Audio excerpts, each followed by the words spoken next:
தன் மகள் நிலாவின் 5வது பிறந்த நாள் வரப்போவதை நினைத்து செல்வம் மிகவும் மகிழ்ச்சியில் இருந்தான்.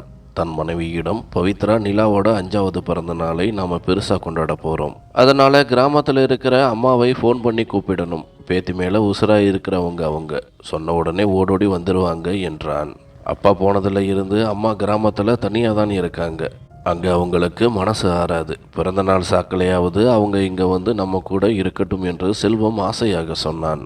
ஆனால் பவித்ராவுக்கு இதில் துளியும் விருப்பம் இல்லை.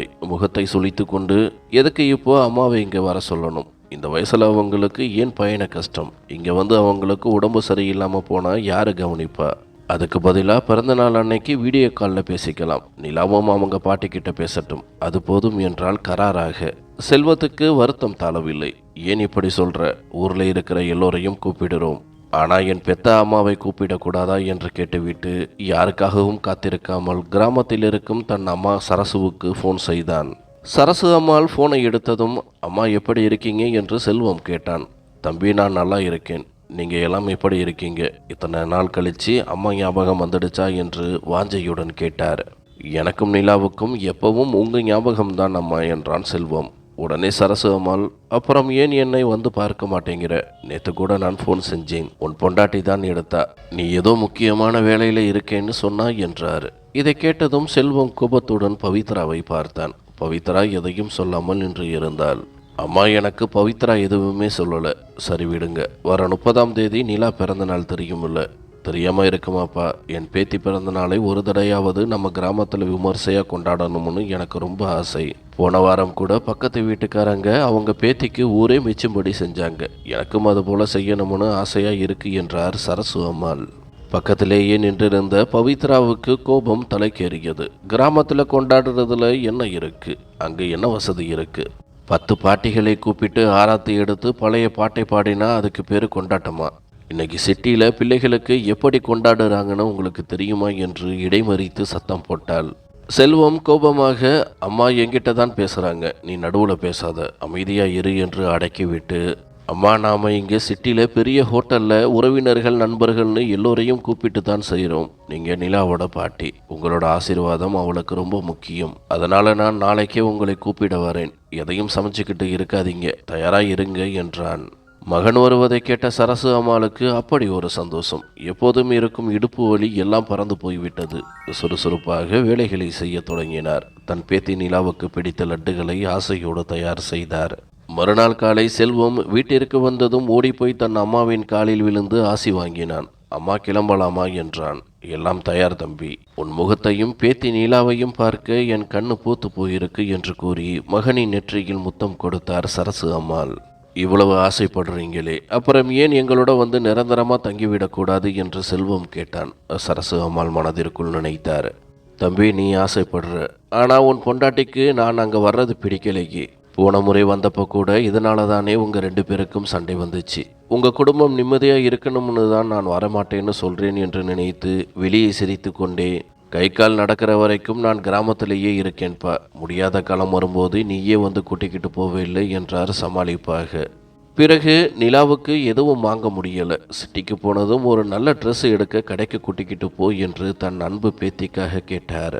கிராமத்து கடையில் வாங்கினா அது பவித்ராவுக்கு பிடிக்குமான்னு தெரியலப்பா. இங்கே இருக்கிற எல்லாம் ரொம்ப விலையாகவும் இருக்கு. அதுதான் சிட்டிக்கே வாங்கிக்கலாம்னு சொன்னேன் என்றார் சரசு அம்மாள்.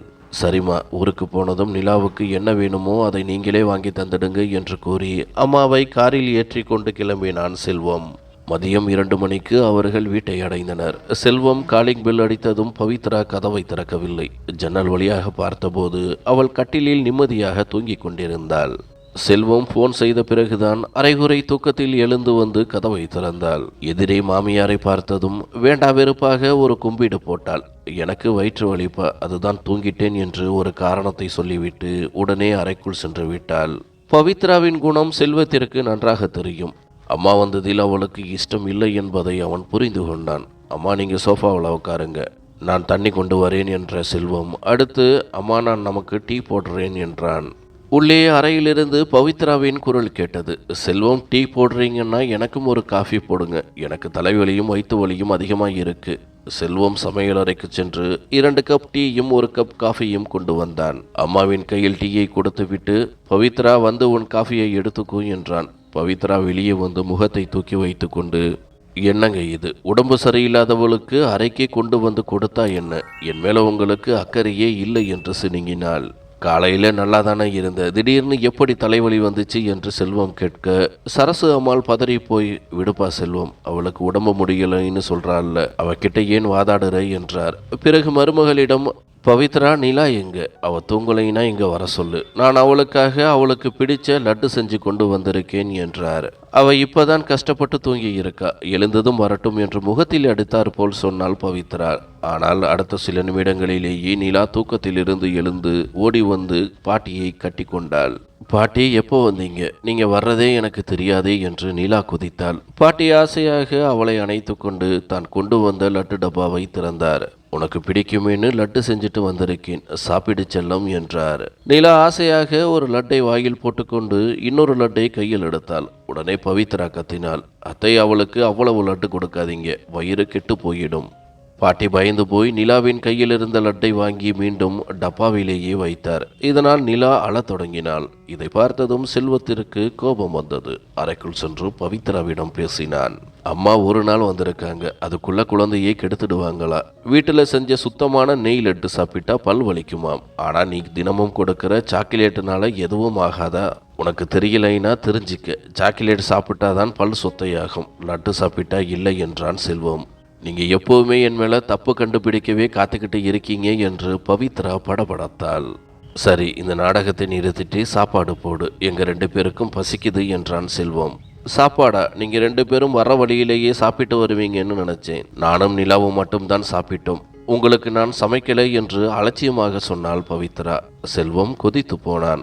நேத்து போன்ல பேசும்போதே சொன்னேனே, அம்மாவை சமைக்க வேண்டாம், நாங்க வர்றோம்னு, உனக்கு அவ்வளவு சோம்பேறித்தனமா, வயசான காலத்துல அம்மா சமைச்சிட்டு வருவாங்களா இல்ல கிளம்பி வருவாங்களா, நீ வேணுமுனே தான் இப்படி பண்ற என்று சத்தம் போட்டான்.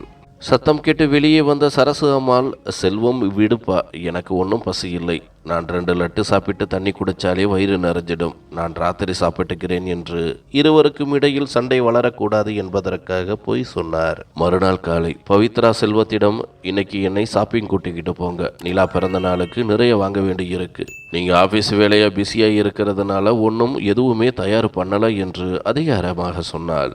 செல்வம் தொடர்ந்தான், ஹோட்டல் புக் பண்ணியாச்சு, அங்கே போய் மெனுவை ஒரு முறை சரி பார்க்கணும், உனக்கு என்னென்ன வாங்கணுமோ அதையும் வாங்கிக்கோ என்றான் பவித்ராவிடம். உடனே பவித்ரா தன் மாமியாரிடம், அத்தை, நான் காலையில் டிஃபன் செஞ்சிட்டேன், மதியம் நீங்களே சமைச்சிடுங்க, எனக்கு ஷாப்பிங் போனால் வர நேரமாகும் என்று அதிகாரமாக சொல்லிவிட்டு கிளம்பினாள். சரசு அம்மாளும், சரிம்மா, நீ கவலைப்படாம போயிட்டு வா, நான் பார்த்துக்கிறேன் என்று அன்போடு சொன்னார். அவர்கள் கிளம்பும்போது தன் பேத்திக்கு ஒரு பரிசு வாங்க வேண்டும் என்று சரசு அம்மாளுக்கு தோன்றியது. செல்வம், எனக்கும் கடைக்கு வரணும்ப்பா, நிலாவுக்கு ஒரு நல்ல சட்டையோ அல்லது பாவாடை சட்டையோ வாங்கணும் என்றார். இதை கேட்ட பவித்ரா இடையில் புகுந்து, அத்தை, எதுக்கு நீங்க கஷ்டப்பட்டுக்கிட்டு, நீங்க பணத்தை என்கிட்ட கொடுங்க, நான் நிலாவுக்கு பிடிச்ச மாதிரி நல்ல ட்ரெஸ்ஸா பார்த்து வாங்கிக்கிட்டு வரேன் என்றாள். மாமியார் மருமகள் இடையே சண்டை வளரக்கூடாது என்று நினைத்த சரசு அம்மாள், சரிம்மா, நீ நிலாவோட அம்மா, உனக்கு தானே அவளோட இஷ்டம் கஷ்டம் எல்லாம் தெரியும், இதோ இந்த 1500 ரூபாயை வச்சுக்கோ என்று தன் சேலையில் தலைப்பில் முடித்து வைத்திருந்த பணத்தை எடுத்து கொடுத்தார். மறுநாள் நிலாவின் பிறந்த நாள். விழா ஏற்பாடுகள் மிகவும் விமர்சையாக நடந்தன.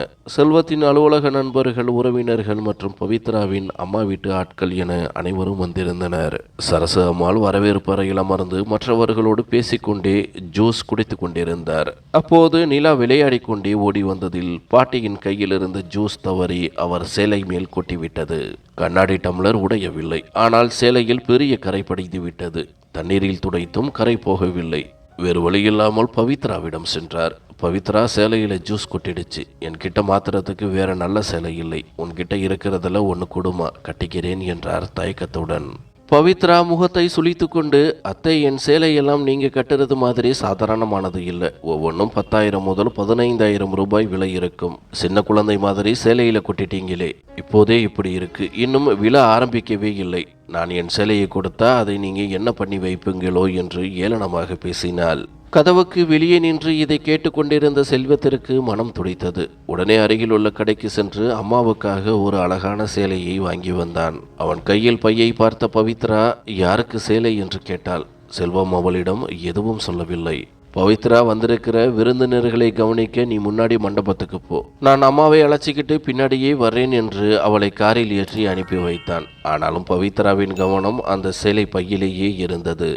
வீட்டிற்குள் சென்ற செல்வம், அம்மா இந்தாங்க புது சேலை, இதை உடுத்திக்கோங்க என்று பையை கொடுத்தான். இதை கவனித்து விட்ட பவித்ரா காரில் இருந்து இறங்கி வந்து நேராக உள்ளே வந்தாள். செல்வம், இது என்ன பழக்கம்? என்கிட்ட ஒரு வார்த்தை கூட கேட்காம உங்க அம்மாவுக்கு புது சேலை வாங்கி இருக்கீங்க. எப்ப பாரு அம்மா அம்மானு தான் சொல்றீங்க. உங்களுக்கு கல்யாணமாகி ஒரு பொண்டாட்டி இருக்கேன்னு மறந்துட்டீங்களா? அம்மாவோட பேச்சைத்தான் கேட்கணும்னா எதுக்கு என்ன கல்யாணம் பண்ணிக்கிட்டீங்க என்று ஆவேசமாக பேசினாள்.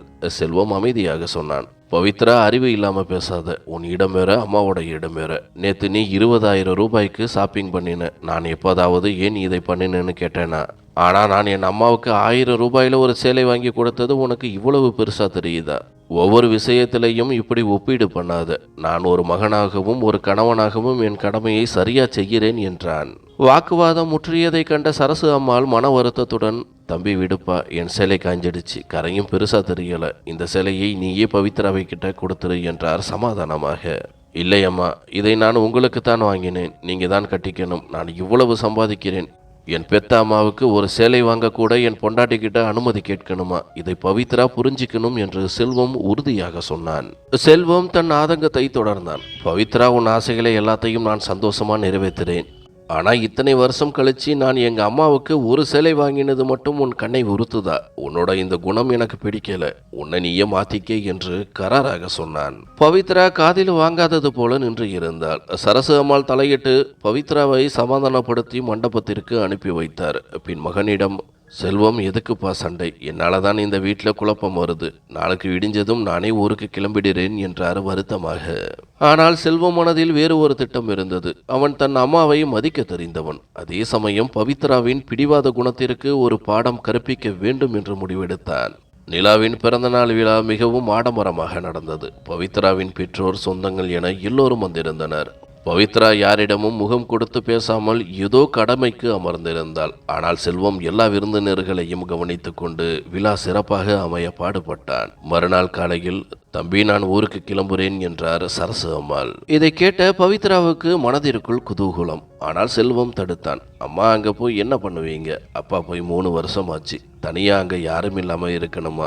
உங்களுக்கு உடம்பு சரியில்லைன்னா கூட கவனிச்சுக்க ஆள் இல்லை. நீங்க இனிமே இங்கேதான் எங்களோட இருக்க போறீங்க. இது என்னோட கடைசி முடிவு என்று உறுதியாக கூறினான்.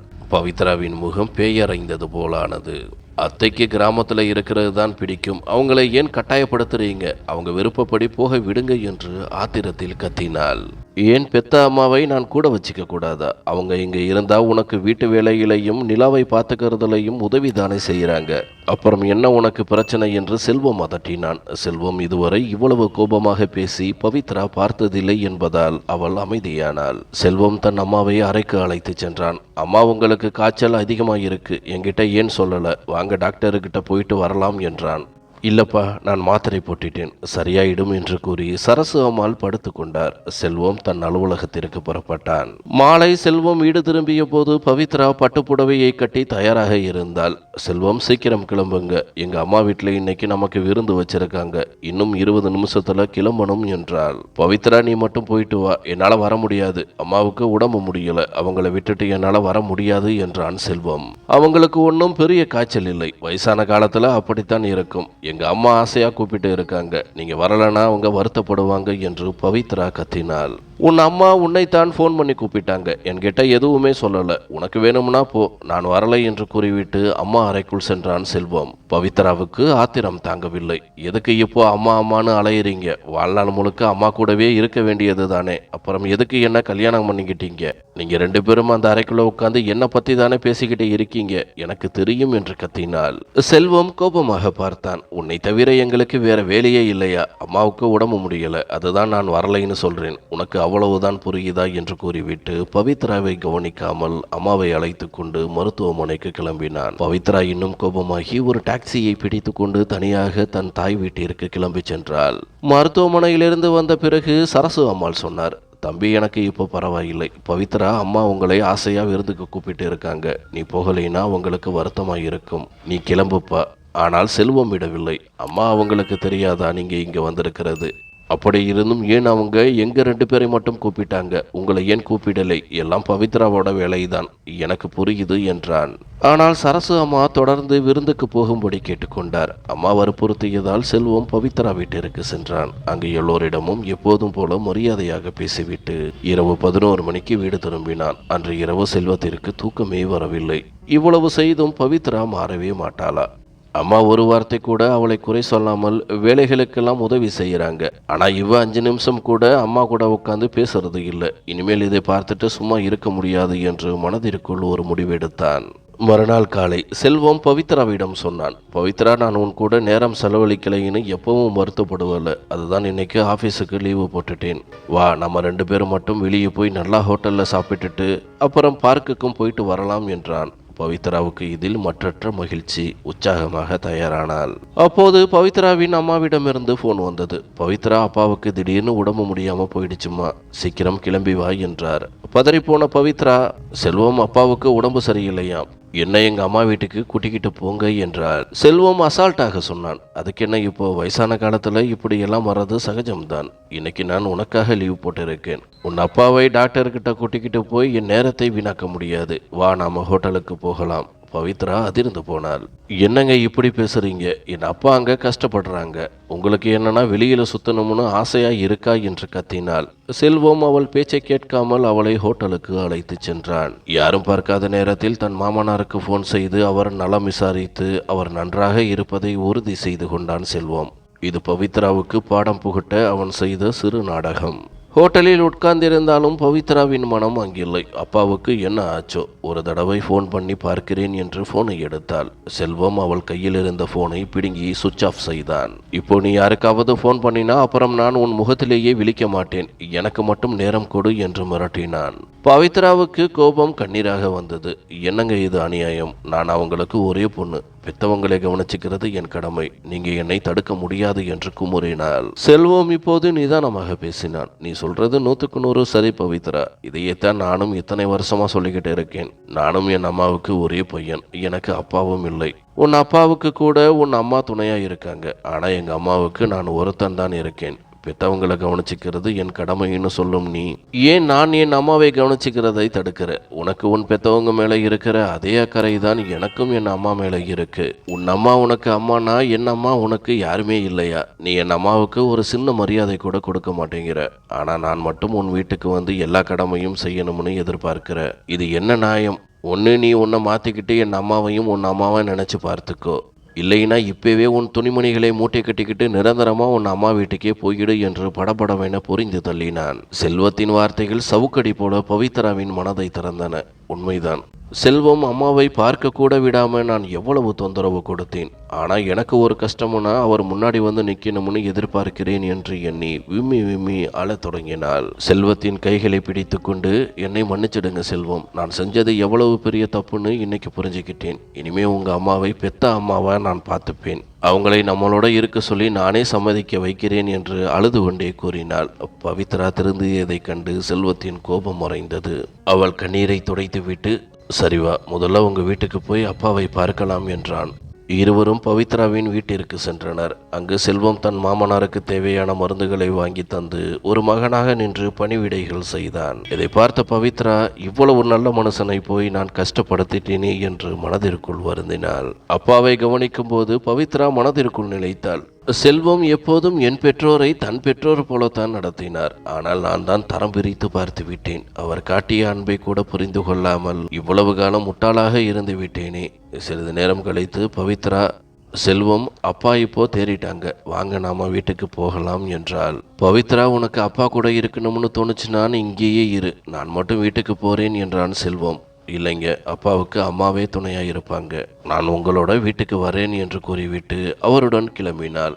வருமொழியில் ஒரு பழக்கடையை பார்த்ததும், வண்டியை நிறுத்துங்க செல்வம், அத்தைக்கு உடம்பு சரியில்லைல்ல, அவங்களுக்கு பழம் வாங்கிட்டு போகலாம், வீட்டுக்கு போய் ஜூஸ் போட்டு கொடுத்தா அவங்க கொஞ்சம் தெம்பா இருப்பாங்க என்றாள். பவித்ராவின் இந்த மாற்றத்தைக் கண்டு செல்வத்தின் மனம் குளிர்ந்தது. இருவரும் வீட்டிற்குள் நுழைந்ததும் பவித்ரா நேராக மாமியார் சரசு அம்மாளின் அறைக்கு சென்றார். அங்கு அவர் தன் பேத்தி நிலாவுக்கு கதை சொல்லிக் கொண்டிருந்தார். அத்தை, இப்போ உடம்பு எப்படி இருக்கு? காலையிலிருந்து ஏதாவது சாப்பிட்டீங்களா என்று பவித்ரா அக்கறையோடு கேட்க, சரசு அம்மாள் அதிர்ந்து போனார். டீயும் பிஸ்கட்டும் சாப்பிட்டேன்மா, இப்ப பரவாயில்லை என்றார் மெல்லிய குரலில். என்ன அத்தை இது?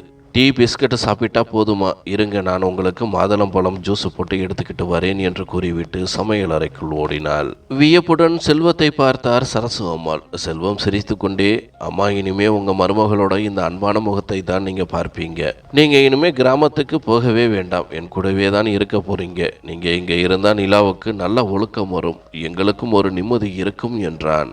ஜூஸ் கொண்டு வந்த பவித்ரா மாமியாரின் கைகளை பிடித்து கொண்டு, அத்தை, தெரியாம செஞ்ச தப்புகளை மன்னிச்சிடுங்க, இனிமே நீங்க தான் இந்த வீட்டோட மகாராணி என்று கண்கலங்க சொன்னாள். சரசு அம்மாள் தன் மருமகளை மனதார மன்னித்து அணைத்து கொண்டார். தம்பி, அவளுக்கு அப்படி என்னதான் மருந்து கொடுத்த, இவ்வளவு பெரிய மாற்றம் வந்திருக்கு என்று சரசு அம்மாள் ஆச்சரியமாக கேட்க, செல்வம் புன்னகையோடு சொன்னான், ஒண்ணுமில்லையம்மா, அவளுக்கு உண்மைங்கிற கண்ணாடியை காட்டினேன், அதுல அவளோட தவறுகள் தெரிஞ்சது, இப்போ எல்லாம் சரியாயிடுச்சு. அந்த குடும்பம் இப்போது மகிழ்ச்சி கடலில் மூழ்கியது. மருமகளும் மாமியாரும் தாயும் மகளுமாக மாறிப்போனார்கள். சரசு அம்மாளின் பொறுமைக்கும் செல்வத்தின் புத்திசாலித்தனத்திற்கும் கிடைத்த மிகப்பெரிய வெற்றி இது. அன்பு நண்பர்களே, செல்வம் தன் மனைவிக்கு இப்படி ஒரு பாடம் கற்பித்தது சரியா, அல்லது அவள் போக்கிலேயே விட்டிருக்க வேண்டுமா? இதுபோல சரசு அம்மாள் தன் மருமகளை இவ்வளவு எளிதாக மன்னித்தது சரியா? உங்கள் கருத்துக்களை எங்களோடு பகிர்ந்து கொள்ளுங்கள். இந்த கதை உங்களுக்கு பிடித்திருந்தால் உங்கள் நண்பர்களுக்கும் பகிருங்கள். மீண்டும் ஒரு நல்ல கதையோடு சந்திப்போம். நன்றி.